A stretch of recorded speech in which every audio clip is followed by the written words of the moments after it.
Welcome to the latest episode of Five on the Floor on the Five Reasons Sports Network. Thanks for joining us on your favorite podcast app on Apple Podcasts, on Android, Spotify, or the Five Reasons YouTube channel. Make sure you subscribe to Off the Floor. That's our Discord server, $2.99 per month. Bypass the Apple upcharge by clicking on the link that's here in the description. The most heat information, conversation, and yes, these days, consternation. Check it out. It's Off the Floor, $2.99 per month. Join the liveliest conversation about the team that you most care about. Also, check out the great sponsors of the Five Reasons Sports Network, includes Prize Picks. Use the code 5FIVE, put down $5, get $50 to play right away. Prize Picks, the official daily fantasy partner of the Five Reasons Sports Network and Five on the Floor. You can play across the sports spectrum, up to 6 players together. If you get them all right, you win. The more players you play, the more that you win. That's the way you do it. Again, daily fantasy partner of the Five Reasons Sports Network, but make sure you use the code 5FIVE. Want to keep getting our content? This is a good way to ensure that. So use the code 5, put down 5, get 50. And now, today's episode. Mercy, luxurious, Heat Nation, yeah, Mercy and Lago, down to Biscayne, yay, five on the floor, ride for my dogs, where here's the thing, you can check the score, hustle hard, couple scars, wearing bubble frauds, down to Biscayne. Kept the floor playing, got it all banned. Y'all seen the block, stop with one hand. And Pat we trust, Inspire have the guts. We're here to bring the heat, y'all can hang it up. Welcome to Five on the Floor, a daily insider show on the Miami Heat and the NBA, featuring Ethan Skolnick, Greg Sylvander, Alex Toledo, Brady Hawk, and others from the Five Reasons Sports Network. Also, make sure to subscribe to Off the Floor for the most heat anywhere.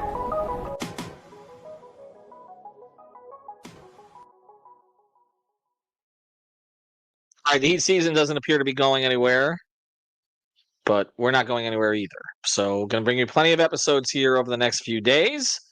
Today's floor plan, I'm Ethan Skolnick. You can follow me at Ethan J. Skolnick on Five Reasons Sports. I got Brady Hawk. You can follow me at Brady Hawk 305. Check out the last episode that was done. I did that with Greg Sylvander. He and I did one of our historical things, tried to compare this to a season in Heat history. 14-15 is the one that comes closest. We get into the reasons why and how they dug out of that to actually have a very strong season the season after. But one of the problems of late has been the clutch play. I shouldn't say of late. It's been awful all season. The Heat right now are 27th in the league in clutch efficiency. That's just simply not good enough. We know they play a ton of clutch games. A lot of times they take leads into the fourth quarter that are bigger than the clutch margin. If you're not familiar with what the clutch margin is, it's within the last 5 minutes of the game, whenever the score is 5 points or fewer in terms of the margin between the two teams. The Heat play a lot of these. The Heat lose a lot of these. And one of the reasons they're losing, and we hate to say this because he's an all-star this year, is Tyler Herro. He has become the clear number one option for the Miami Heat down the stretch of these games, and it's just not working. And we've given Tyler a lot of praise this season. And look, this is what you do. You when you're reshaping a team, you see how things work. Okay, you see if a guy can rise to a certain level, and so far he hasn't. And we're going to go through why. What can be done about this? What Eric Spoelstra needs to look at, because they can't just keep doing the same thing. Insanity is doing the same thing over and over and expecting a different result. And right now they're not getting a different result. So I'm going to give you some numbers here, Brady. I put some of these on Off the Floor, and I put some of these on Twitter. Okay, coming into today's play, Tyler Herro and Trae Young of the Atlanta Hawks are tied with the most clutch field goal attempts in the NBA with 95. Tyler Herro is shooting 20. I want to repeat that, actually. Tyler Herro, other than Trae Young, has taken more shots in clutch situations than any other player in the NBA. Any other player. Giannis, Durant, LeBron, Shea, Jokic, Tyler. Number one. He's shooting 28.4%. The three-point shooting is worse. It's a little over 18%. It's 19%. And if you go down that list, and it's quite a list. I put it on Off the Floor. There's really nobody else who's shooting in the top 25. Nobody else who's shooting lower than about 37% overall. Tyler's at 28.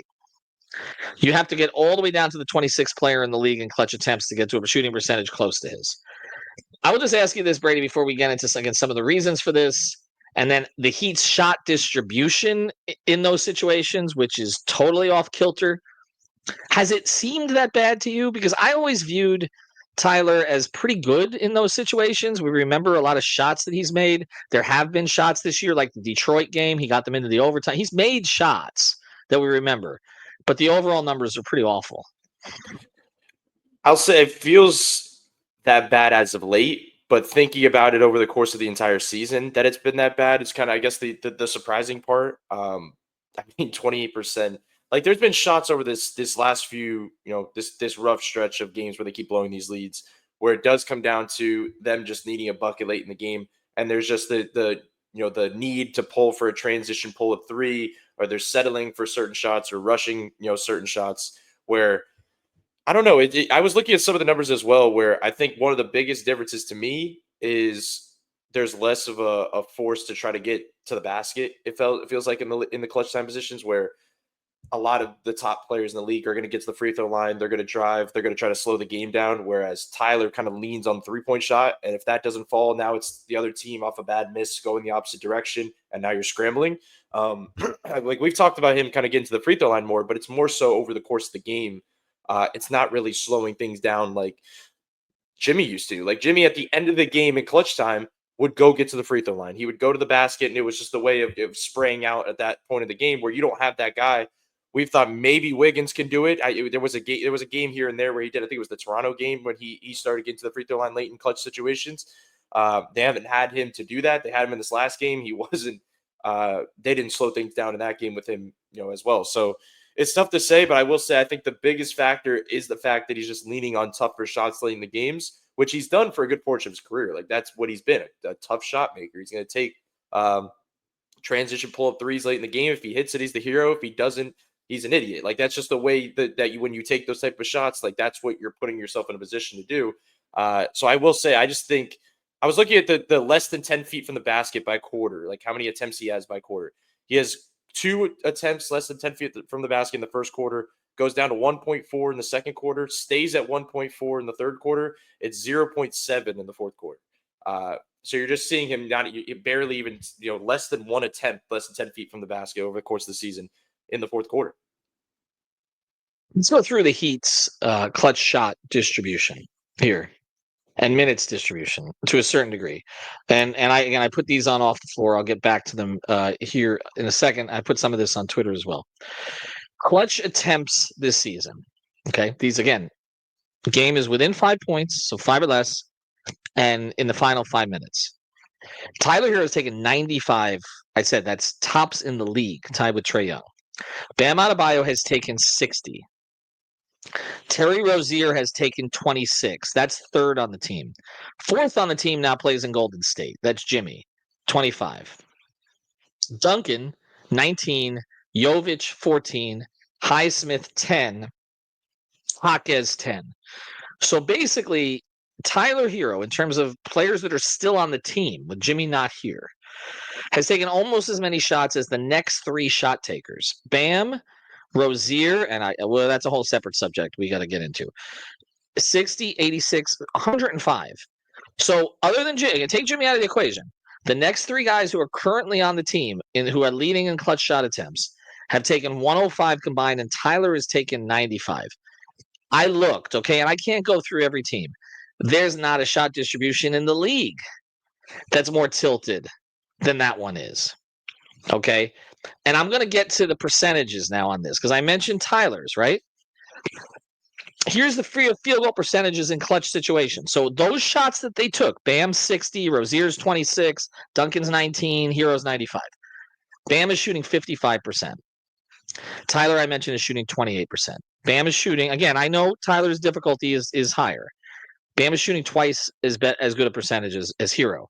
Duncan is shooting 32%. He has not been good late this year. 32%, 15% from 3. So the shooters, you and I talk about get your Rozier, 27%, 30% from 3. By the way, Jimmy knows the sore subject, 57% in those situations. So Bam, 55%. Jimmy was 57%. And yet the tilt now is to Tyler at 28% and Duncan at 32% and Rozier at 27%. And we want to know why they're not winning? Add to that the fact that these are three players who don't help them defensively.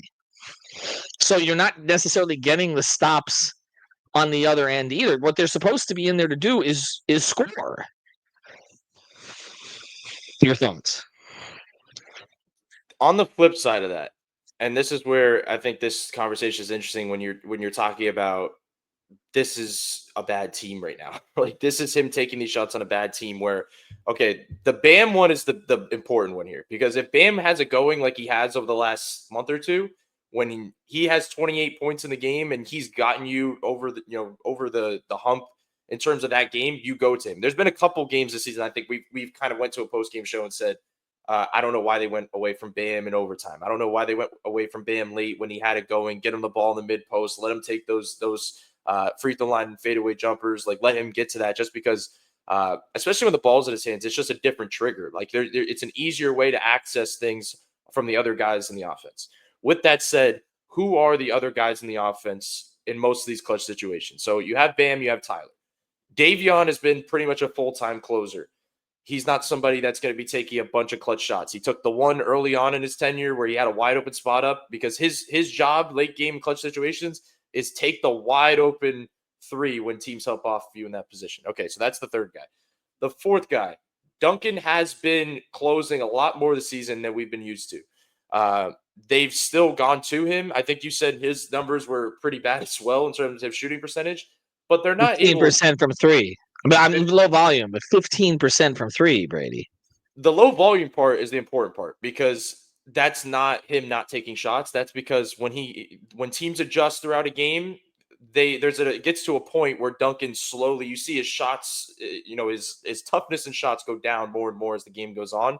And by the fourth quarter, he's just not going to get around that screen and get a clean look like right off the Bam handoff. So now he's forced at that point in the game where we've seen a lot of fourth quarter situations with Duncan. It's him driving. It's him trying to hit it like a floater off glass. And a lot of them have dropped. Like he's been decent from two in the fourth quarter. It's just a different trigger they've gotten to. But it's not like a reliable offensive thing where Duncan's going to like lead you out of the clutch position in a game. The fifth guy has been kind of a revolving door here. It's been a little bit of Haywood. It's been a little bit, we've seen Kyle Anderson at times. Like there's been different guys mixed in. Wiggins is going to be the guy, and that's what ultimately is going to make, this a little bit more interesting, but I'm just talking about what we've seen as of late, like what has been the lineup. Haywood's another guy. You're not running this offense. So now basically what I'm coming back to is that late game for Miami's offense, and this isn't a positive thing, but it's been Tyler, but like Tyler and Bam, and it's leaned in Tyler's direction where Tyler's forced to just take, tough, bad shots and it's missed. And, the lead is deteriorating. The momentum is shifted to the other team. And it just leads to the same thing we're seeing every single game. It's just the looks are getting worse. It's just a lean towards chucking threes. So like I said, I think Wiggins can help this out. Like at least they have to have somebody calm things down at this point in the game. And honestly, get Tyler off the ball. That was the whole point of this season was to get Tyler off the ball. When it comes down to 5 minutes left, I don't remember seeing many possessions with Tyler off the ball where he's flying off a pin down, where he's, trying to find, he's the weak side corner guy instead of the guy making the pass. Like I think that's the stuff you ultimately have to get to. But I think what I'm trying to say is on the flip side, I just don't think they have the roster to like put him in a position to be better in that part of the game. Yeah, I think it's a combination of the two things, as we've discussed. I think part of this is he's taking shots that he has to take because there's nobody else to take them, and the other part is he just hasn't been very good at it. I mean, there's both, and I think we're seeing the effects of that. And I think to some degree, and after the break we'll get into this a little more. I think to some degree, this is positive. In the sense that I don't think that the Heat are going to go into the offseason, you would hope, the front office, with illusions about this. I don't see a scenario. And part of this is what we were going to talk about on a separate episode when it was happening, but now it's kind of stopped again. I don't see a scenario, to me, to be able to close, okay? We're going to get into why Jimmy was so good at this. And none of us have said Jimmy's a bad basketball player, okay? There were issues this year with the way that things were handled. But this is where he helped them the most. And we're going to get into this and what kind of player they may need. But I think what we're seeing, you have to be able to get to the line late in games. There has to be at least the fear of you getting to the line. And it's not something he can consistently do. And we were going to do, when he was starting to do it a little bit more, we were going to talk about it, and it stopped again, and it's taking all these high degree of difficulty shots. And again, you can't stop. It's hard to stop runs when you can't get to the line. Jimmy did this all the time for them. It's very difficult for you to stop runs. And additionally, it helps you foul players out. I mean, they got in the penalty. Which game was it recently? Like with 9.5 left in the fourth quarter, and they never were able to capitalize it in any way. I can't. Was it the Knicks game? Was it? It was the game after that. As I'm looking at all the games that. Yes, the Minnesota game. They had the Wolves in the penalty with 9.5 left in the fourth, and I don't know that they took a free throw off of it. Like that is, you're not going to win a lot of games late on that. You're totally relying on your defense. And the other problem is, again, Tyler's method to finish a game is the three, and like you said, that's long rebounds. That's easy basket, and we see this kind of stuff happen, and so that starts to compromise your defense also. And I think we've seen that. We saw that in the Chicago game. So all of these things are coming together. But I want to clarify, when we want to say, nobody said Jimmy was bad at this. It's that they need to find another Jimmy now, who's younger and wants to go with the program a little bit more. Okay, but like they're clearly missing him, and I'll get into the numbers on the other side. All right, I do want to mention another great sponsor of the 5 Reasons Sports Network, our friends over at All Pro Construction Builders. You can find them at allproconstructionbuilders.com. Danny and his team, quality is their specialty, based in Miami-Dade, but they service Monroe and Broward as well. 305-484-4429. That's 305-484-4429. Get your hurricane shutters now. Mention 5 Reasons to Danny and his team, which is basically his family. Do a terrific job. Again, they're Miami through and through, and huge Miami Heat fans. Reach out to him. Not only do we get the free estimate, you get 5% off your entire order if you mention 5 on the floor or 5 Reasons Sports. So 305-484-4429 or allproconstructionbuilders.com. All right, I got another stat for you here. Because we're gonna get into what the issue here is. Because I got 2 questions for you really with this. What kind of player are they going to need? And I'll get to this after I give you the stats here. What kind of player are they going to need to fix this ultimately? And the second thing is, how do they make the best of it now? Okay, but let me get to some of the stats of this. And I went to, hold on a second as I try to call it what I put on Twitter here. Okay, this year, Jimmy Butler in clutch situations, net rating, and he didn't play in that many of them. Remember, he wasn't playing a lot. He was obviously quitting in some games. He was a plus 2.2 net rating. Okay. Bam this year is a minus 12 in the fourth. Tyler, minus 12. Okay. And not just the fourth. I'm sorry, clutch situations specifically. So the same clutch minutes that Bam has taken, those 60 shots, he's a minus 12. Tyler's a minus 10.6. So actually, Bam's numbers in those situations are worse. There might be some games that Tyler didn't play in. Okay, that may be a couple of the games, or maybe Bam didn't play in that played into this. So neither of them has missed a ton of time. Rozier is a minus 16. Okay. Before I cycle into the 2 questions I was going to ask you, is there any scenario at this point where Terry Rozier should be playing clutch minutes? Any? Needless to say, leading third in the team in shots in clutch minutes.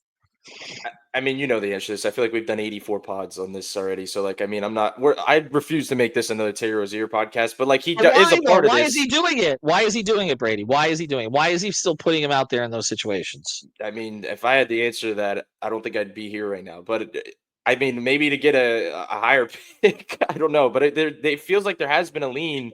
I'm of the feeling that Khalil Ware just needs to be closing. Like every single one of these clutch games, aside from the fact that I think they're better off with having a big rebounder, having just an identity that they have, the shot blocking ability, somebody around the rim that could roam, like some type of fear factor. Because I watch these lineups on defense and offense, and there's no fear factor right now.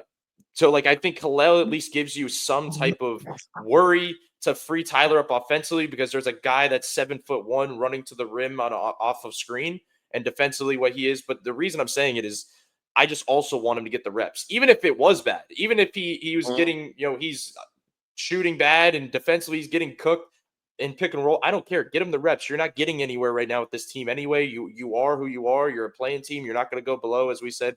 You're not going to go above it.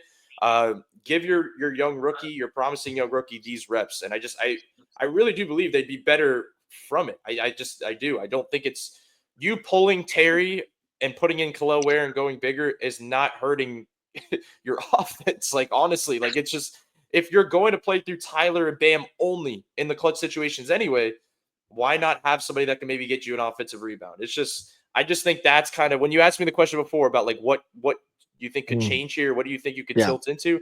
It's Khalil to me. I just think they have to do it. I don't think there's really any argument otherwise, especially if you don't have Jovic. I do feel, because I mentioned Jovic taking only 14 shots in these situations, but I feel like he was starting to at least lean into him a little bit more in these situations. Or at least on the ball, where that would free Tyler Right. up, like we were talking about earlier. Just let him run the show, you know? Does Hawkins do anything for you here, though, at all? No, because I Okay. mean, what exactly we're talking about with Tyler running the show. Now Jaime's sitting in the corner and Davion's in Right. the other corner, and now you're in a position where one of them's going to get a just a bad look from three. So it's like that's the issue with. That's why Khalil just makes more sense to me if you're going to No. put a non-offensive, Okay, spacer. so all right, so let's say, so the ideal lineup, and I know some of this will be foul trouble, some will be who's playing well, but the ideal closing lineup at this point should be Ware, Bam, Hero's still out there, obviously, Wiggins, and Davion or Duncan, right? The offense, defense.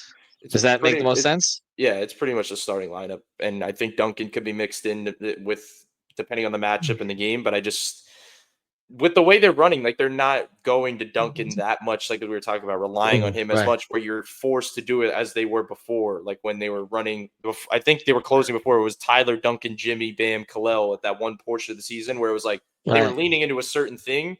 Where right now it doesn't feel like they are. You might as well just go a little defense, go a little bigger, and do the starting lineup.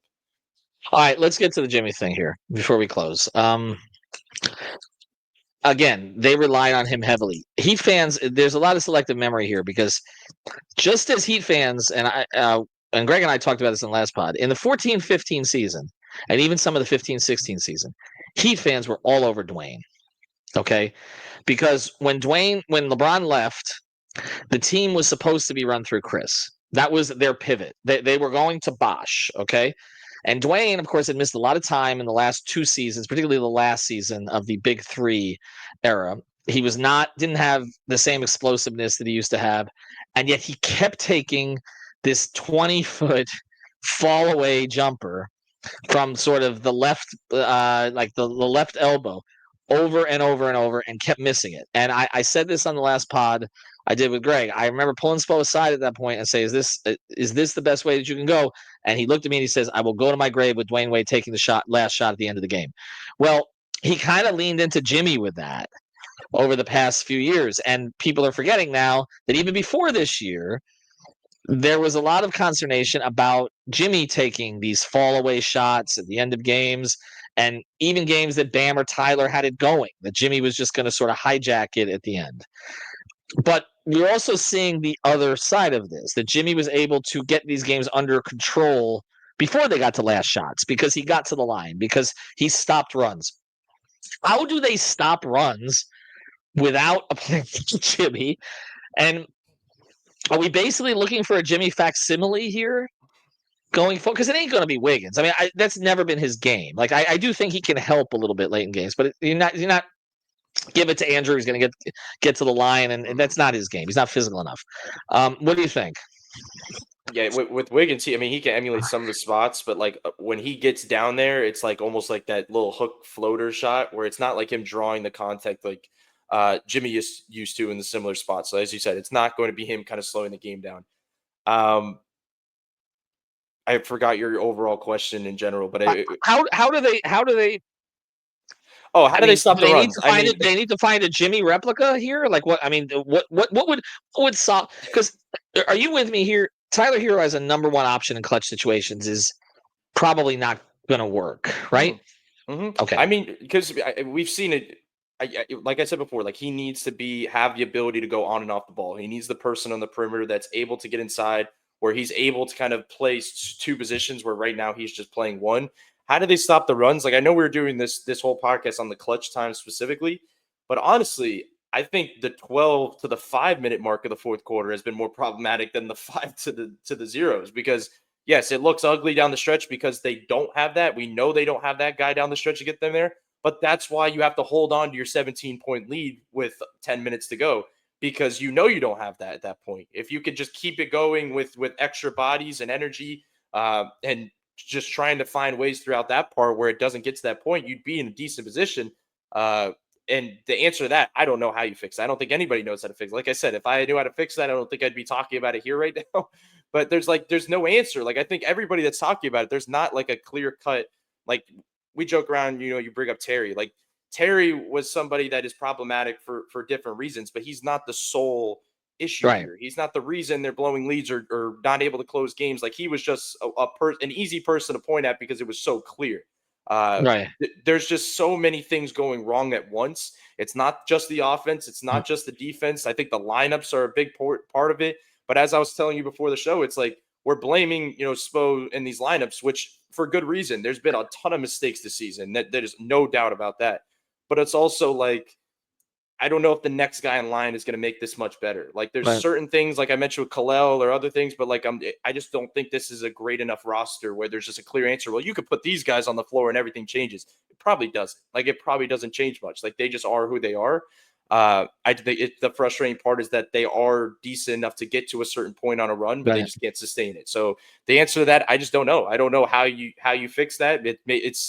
I think really it is just trying to sustain things with. I do think they start settling later in the game. I really Yeah. do. I just think, and teams start to play faster, they start to play slower, and I just don't think this is a team built to play slower. As we said, like, they're flowing into the half court, and there's going to be a tough shot coming because they're not going to get to the free throw line or slow things down. Where you might as well.